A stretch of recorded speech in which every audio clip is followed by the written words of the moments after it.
Okay? Lord God, we do pray that you would be glorified in our time together this morning and that your word would renew our hearts and renew our minds. Lord, help us to love you by loving that which you love, our neighbors near and far. Help us to trust you and to love them as you love them, as you have loved us. And help us to experience your presence, O Lord, and by it extend your grace and mercy and compassion to all we meet for your great glory. Amen. A Jewish scribe of the Torah once approached Jesus and asked, which is the most important commandment of all? And Jesus replied, "Hear, O Israel, the Lord our God, the Lord is one. And you shall love the Lord your God with all your heart, with all your soul, with all your mind, and with all your strength. This is the first commandment. And the second like it is this: you shall love your neighbor as yourself. There is no other commandment greater than these." Now, what Jesus calls the second greatest commandment here, to love your neighbor as yourself, is actually taken from Leviticus 19:18. And in that context, the word for neighbor was understood and is continued to be understood by most Jews to mean your fellow Jew. In fact, the context of verse 18 makes it clear that the neighbors to whom it refers are the sons of your own people. You shall not take vengeance or bear any grudge against the sons of your own people, but you shall love your neighbor as yourself. I am the Lord. And the Jewish Publication Society makes this point even clearer by translating terms surrounding this verse in Leviticus 19 by using words like kinsman, kinfolk, and fellow.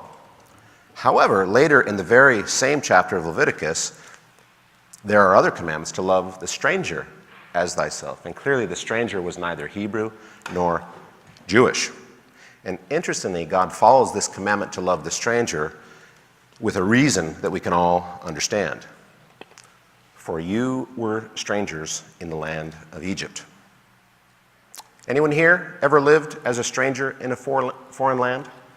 Or you had to learn a new language, where you might have been looking for these gracious, kind people who would put up with your weak ability to speak the local language? Maybe where English wasn't so common? Yes. 6 years in Kansas.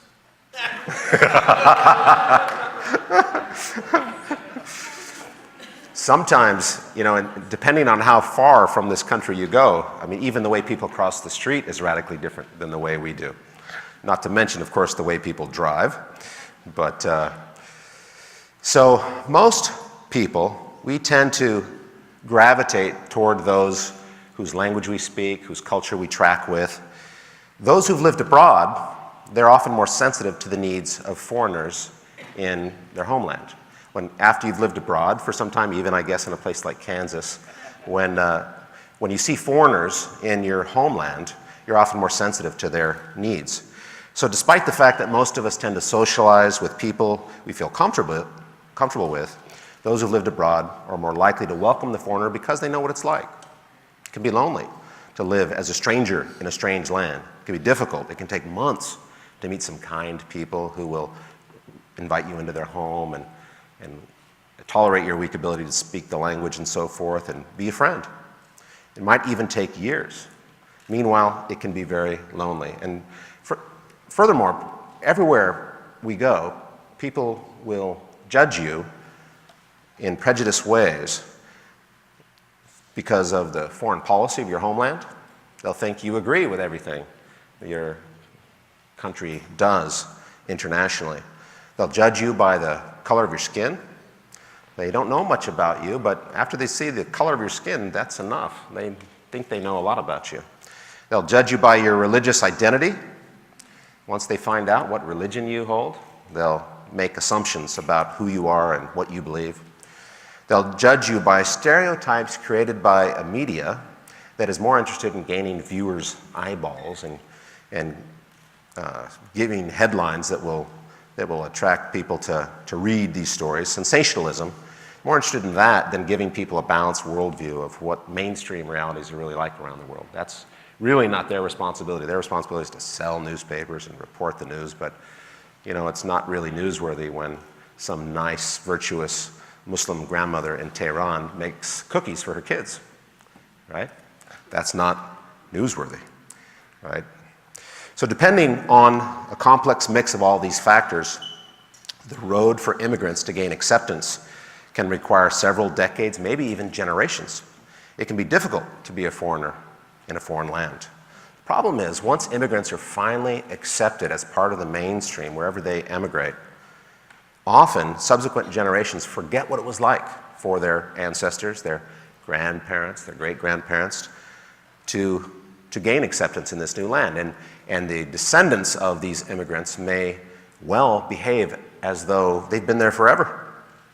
They might even get rather territorial and treat newcomers, new foreigners, kind of like, what are you doing here? You know, this is our land. Why are you here? Even though their ancestors suffered discrimination when they arrived. Now I have a question for you all. Is there anyone here who is fully blooded Native American Indian? Please raise your hand. Well, that means we're all immigrants, doesn't it? So at one point or another throughout our history, our ancestors emigrated here. And chances are, most of us have forgotten what it's like to live as a stranger in a strange land, unless, of course, you've spent a few years abroad. Have we also forgotten to welcome the stranger and to love them as we love ourselves? Have we invited immigrants who can hardly speak the English language into our home for dinner? Do we bring them fresh home-baked goods when they arrive in our neighborhoods? It's easy to forget, isn't it? So God reminded the ancient Israelites, for you were strangers in the land of Egypt. You remember what it was like to be a stranger in a foreign land. Love the stranger as you love yourself. The Torah is, in fact, full of commandments to be kind to non-Jews. So most devout Jews who know Torah know that their love must extend far beyond the boundaries of the Jewish community, that they need to love non-Jews, including strangers, as they love themselves. In fact, a famous rabbi named Hillel was once asked by a pagan to, the pagan said to him, if you can teach me the whole Torah, the whole law, while standing on one foot, I will convert to Judaism. So Hillel did just that. He stood on one foot and he said, what is hateful to you, do not do unto others. That is the whole Torah. The rest is commentary. Go study it. So clearly, many Jews were well aware that their kindness must extend far beyond the bounds of the Jewish community. But loving the stranger as thyself, I mean, that bar is very high. I mean, that's not at all easy, right? And if the divorce rate among church-going Christians in this country is any indication, we often fail at loving our own spouses as ourselves, the people we've committed our entire lives to and signed a legal agreement to love, for better or worse. So God commands us to love our neighbors and strangers as we love ourselves. However, an already difficult task gets even more difficult if we feel threatened by those strangers. 10 years ago, we all remember where we were on 9/11 when we heard the news of planes crashing into the Twin Towers. Shock and awe, fear, terror, tears. It was a terrible day, almost surreal for many of us. And as with other national catastrophes, it was a defining moment for Americans everywhere.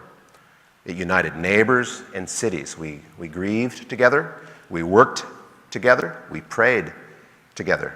And President Bush called for a national day of prayer on the 14th of September, and I remember knocking on doors in our neighborhood, even the homes of some neighbors I'd never met before, and I asked them to come join us at a neighbor's garage for a prayer meeting on this National Day of Prayer. And many came, to my surprise. Many came. And we came together, we prayed together, we cried out to God together. We were humbled, we were searching, we were seeking answers. Who did this? Why was this done? And as soon as media reports came out that Muslims were involved, the grief of some turned into rage against all Muslims. Less than 24 hours after the National Day of Prayer, in Mesa, Arizona, Frank Roque went on a shooting spree looking for Muslims to kill.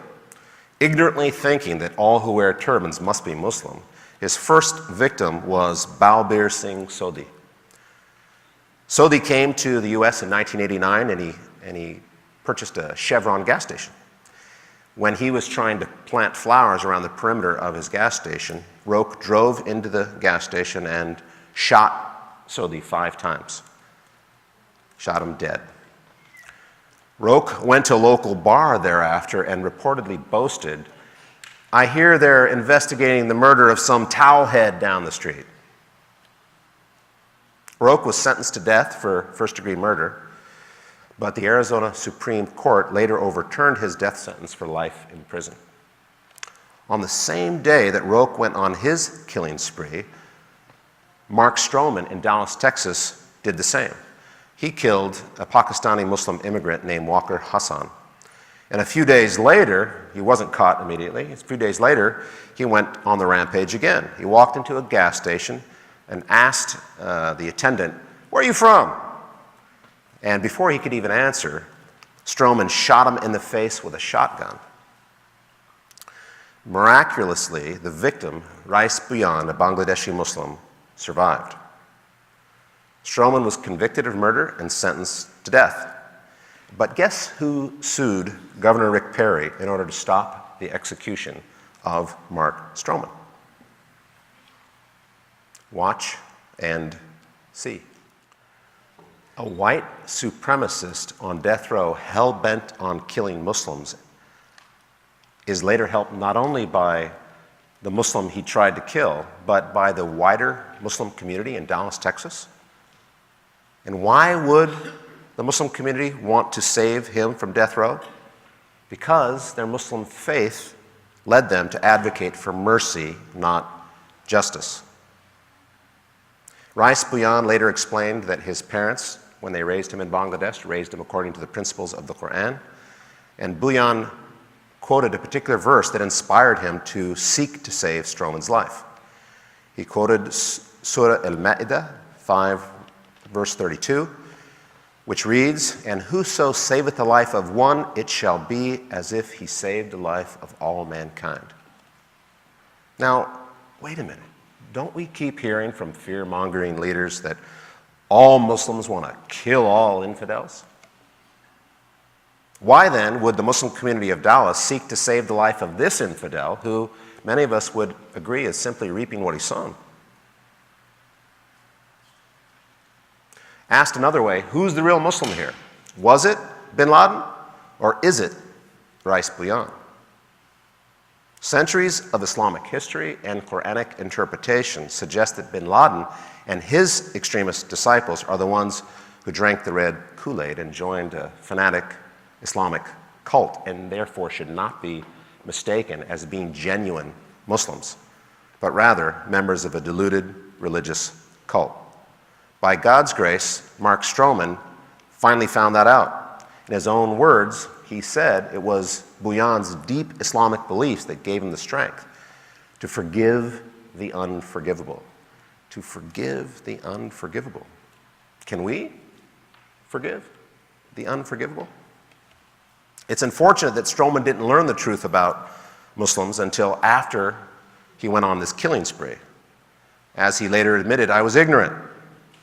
But even amidst such ignorance, Muslims of Dallas graciously educated him with kindness and with forgiveness. And sadly, we're barraged with so many media reports to the contrary that we might think that actually bin Laden is the norm and Bhuyan is the exception. Now, some sociologists suggest that one indicator, an important indicator of a nation's development, is its treatment of religious minorities. So, well, let's take a look then at how Muslim majority countries treat their religious minorities. What does the record show? For centuries, Jews in Yemen lived peacefully alongside a Muslim majority. They were neither exterminated nor forced to convert to Islam. Unfortunately, Jews haven't always been treated so well in lands dominated by a Christian majority. For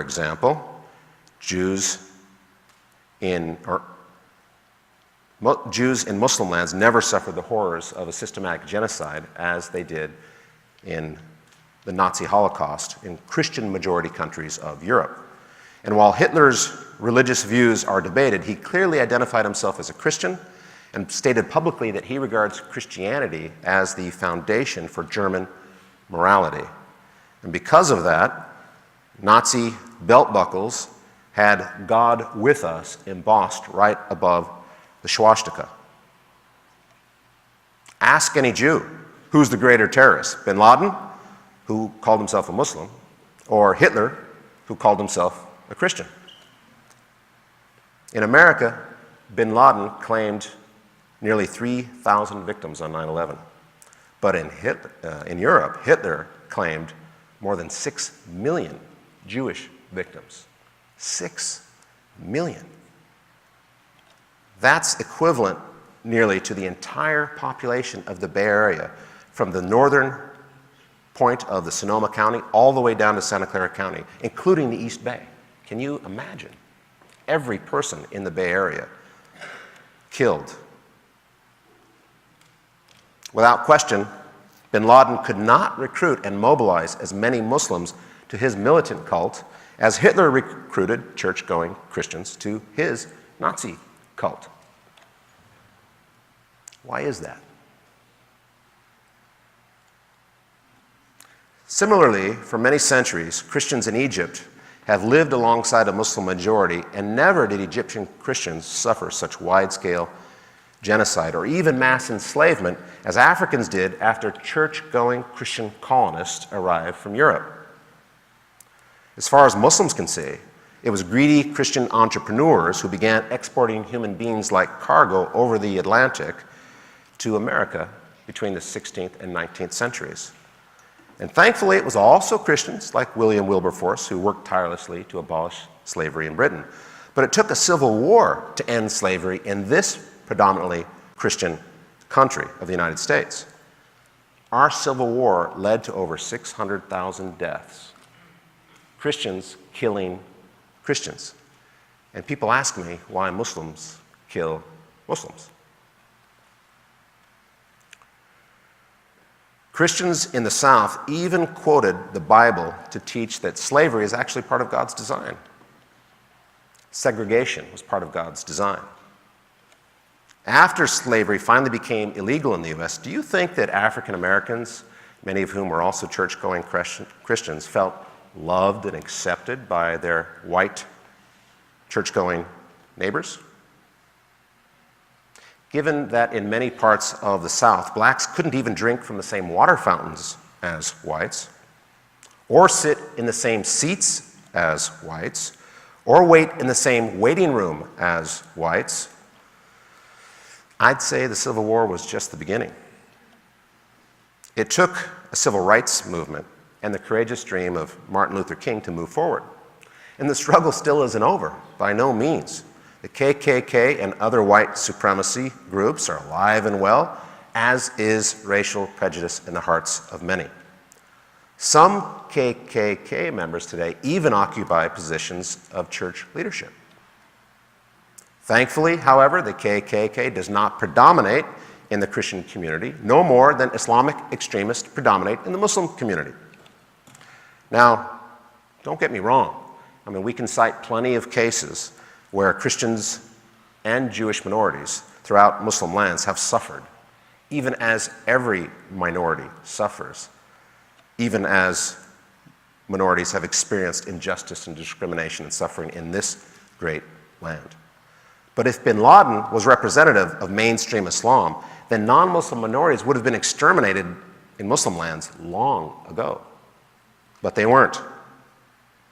Why don't we see anything in Muslim lands even remotely close to the injustice perpetrated by so-called Christian Europeans in, for example, the genocide of 6 million Jews by the Nazis, or in the enslavement and sale of more than 12 million Africans by the Portuguese, by the British, by the French, by the Spanish, by the Dutch, and by Americans?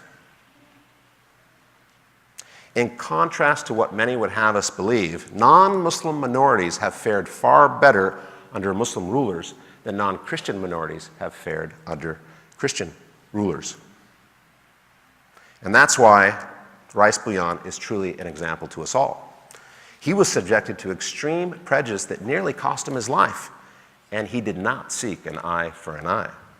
No, he forgave the unforgivable. And by doing so, he loved his enemy and made a friend of his enemy. He won the respect of his enemy and the friendship. And you'll be pleased to know that Muslims like Rice-Bouillon are not an anomaly.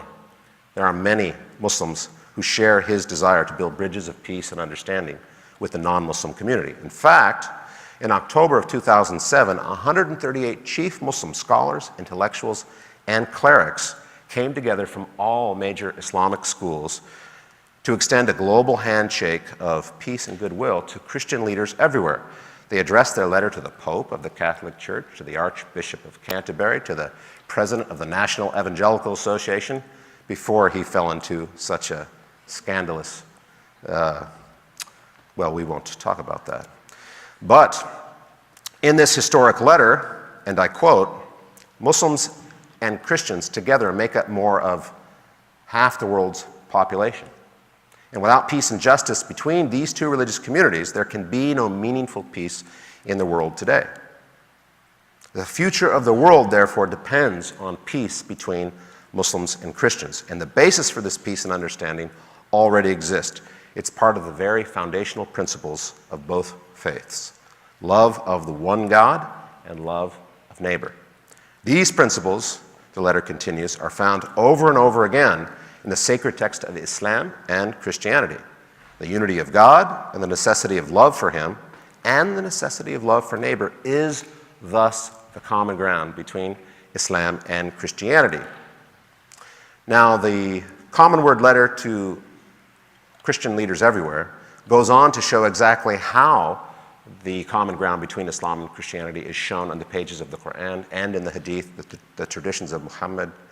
And regarding love of God, the Quran says, "So invoke the name of thy Lord and devote thyself to Him with a complete devotion."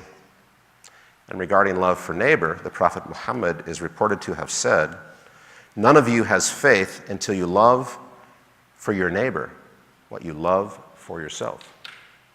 Sound familiar? The letter continues by citing Mark 12, verses 29 through 31, our passage for today, as the biblical basis for peaceful coexistence between Muslims and Christians. "And you shall love the Lord your God with all your heart, with all your soul, with all your mind, and with all your strength, and you shall love your neighbor as yourself." And finally, the letter closes with a colossal challenge to churches and Christians everywhere. And I quote, they wrote, "So let our differences not cause hatred and strife between us. Let us vie with each other only in righteousness and in good works. Let us respect each other, be fair, just, and kind to one another, and live in sincere peace, harmony, and mutual goodwill." You can read this entire letter yourself online at www.acommonword.com. You can also read a great number of Christian responses to this letter, including from evangelical leaders. Now, in this historic letter, Muslim leaders have essentially acknowledged that there do remain significant differences between Christians and Muslims. No one's trying to gloss over those differences. And glossing over them will not help us build lasting bridges of peace and understanding. But despite these differences, both Muslims and Christians do agree that God commands us to love Him with all our heart, soul, mind, and strength, and to love our neighbors, including distant neighbors, including strangers, as ourselves. Now, the Abrahamic Alliance was formed in 2008 to unite Jews, Christians, and Muslims for active peace building and relief of extreme poverty. We build peace by uniting Jews, Christians, and Muslims to serve the poor, the suffering, and the marginalized together. Uniting in a context of compassion helps each community rehumanize those often dehumanized by our myopic stereotypes. We need to root our understanding of each other in real relationships, not in sensational news bites about religious cults and extremists.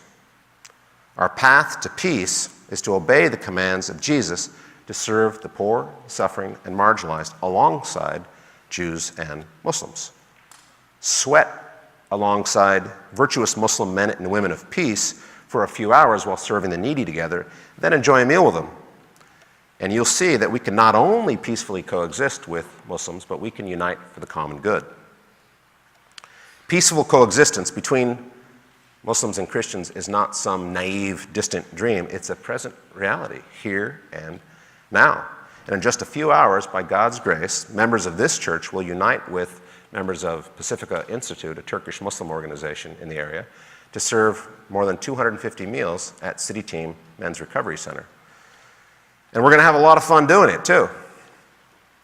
Thanks be to God, the Muslim community here in San Jose is more than happy to unite alongside the Christian community to serve the poor with us.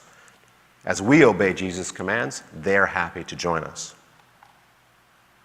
And like us, they're also looking forward to building lasting bridges of peace between our communities.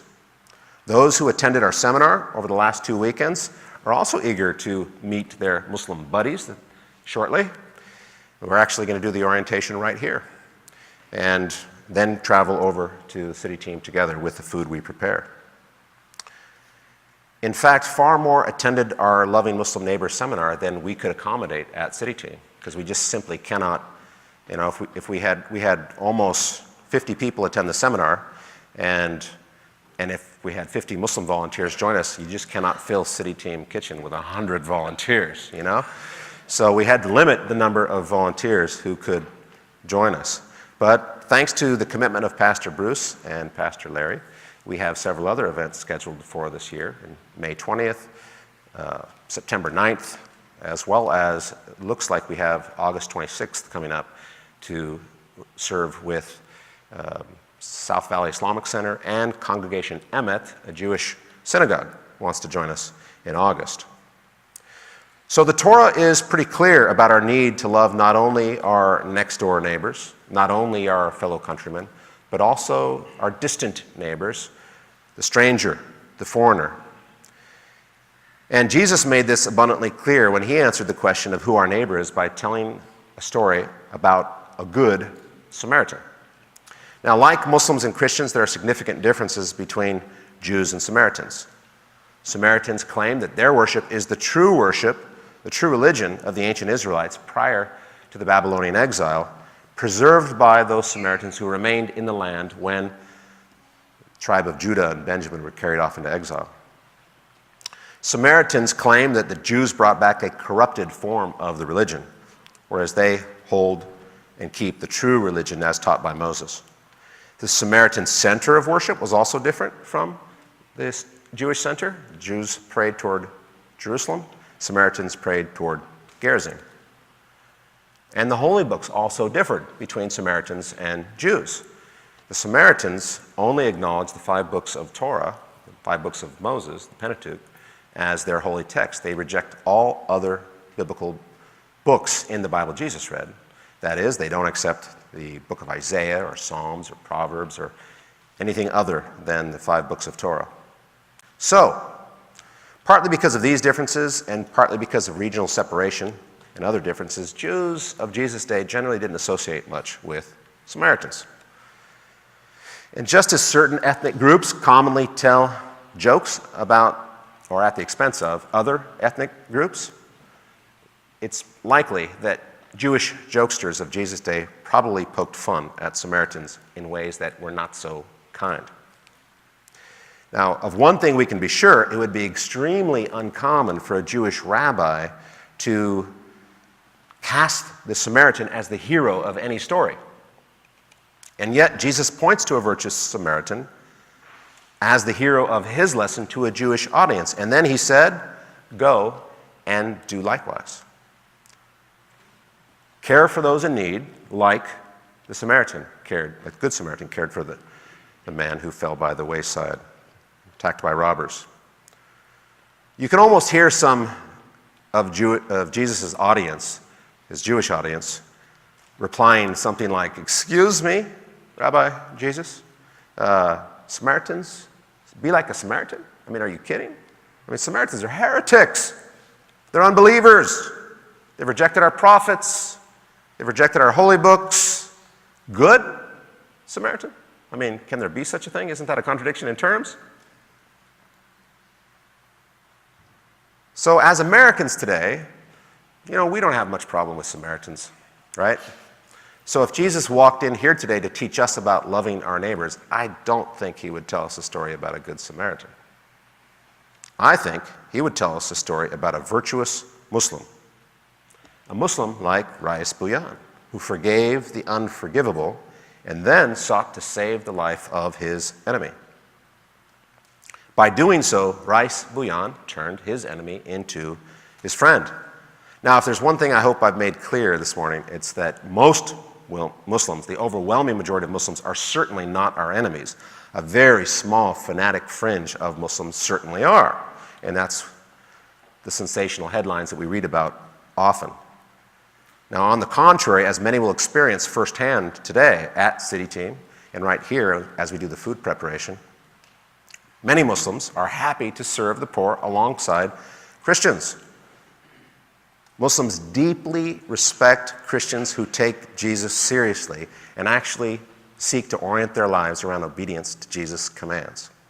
They don't see that in the lives of many Christians, but when they do see it, they respect Christians deeply.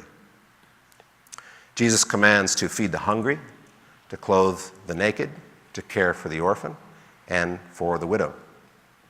And like the Good Samaritan, we have a great deal to learn from Muslims like Rais Bhuiyan. So go and do likewise.